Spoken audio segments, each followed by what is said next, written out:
certain things for yourself. Certain things. One, you are given health, and then how you maintain it is you eat well, you exercise, and you remain healthy.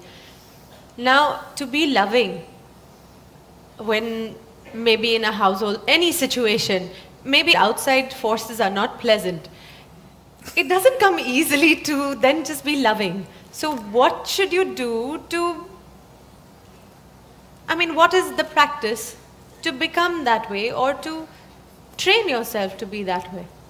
You believe you need to practice. Practice means you're trying to perfect an action, isn't it? To be loving at all times? Yes, that is not an act. No, not an act. No, I But don't to want be to so I don't want to go accepting. back to the movies, okay? No, to be so accepting, because… No, it's not about accepting. Right now, do you want to keep your mind, your thought process, pleasant or nasty? Tell me, what is your choice? Ideally pleasant. No, just tell me, pleasant or nasty? You're thinking about it, this is… No, I'm trying to think, should I fox you and say nasty? Say it. Okay, nasty. I'm going to bless you now. No. Okay, I take back my words. Okay. All right. Any human being's choice for themselves is definitely pleasantness, Yes. isn't it? Body, mind, emotion, everything and surroundings, you want it pleasant. Yes. So why is it not pleasant? Surroundings are not pleasant because of many things. Yes. If your thought and emotion are not pleasant, it's entirely you, isn't it? Yes.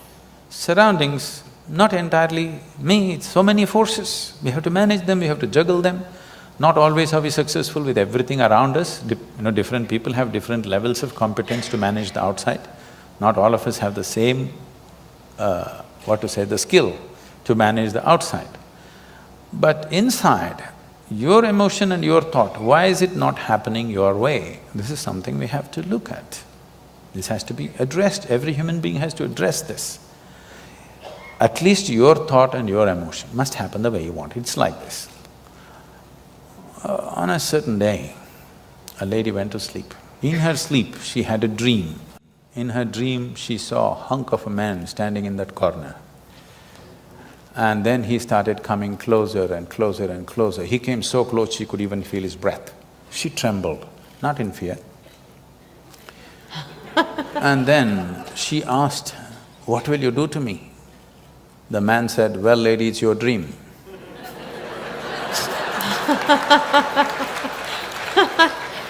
I'm saying, what's happening in your mind is your bloody dream.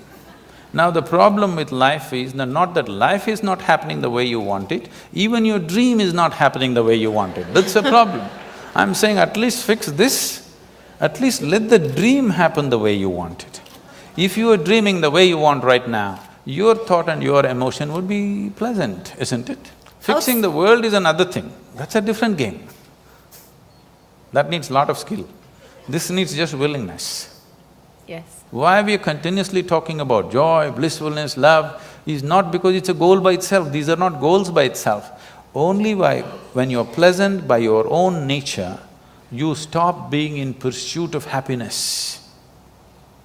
You are fine by yourself. You don't have to go anywhere to feel pleasant. You don't have to do anything to feel pleasant. Sitting here, you're feeling very pleasant. Now you will look at life the way it is. Otherwise, you're an endless race. Pursuit of your happiness is a lifelong thing. Till your deathbed you're pursuing, what does it mean? That means you're a failure. If you're pursuing happiness when you were 5, I can understand. But that was not the fact. When you were 5, you're simply happy by your own nature.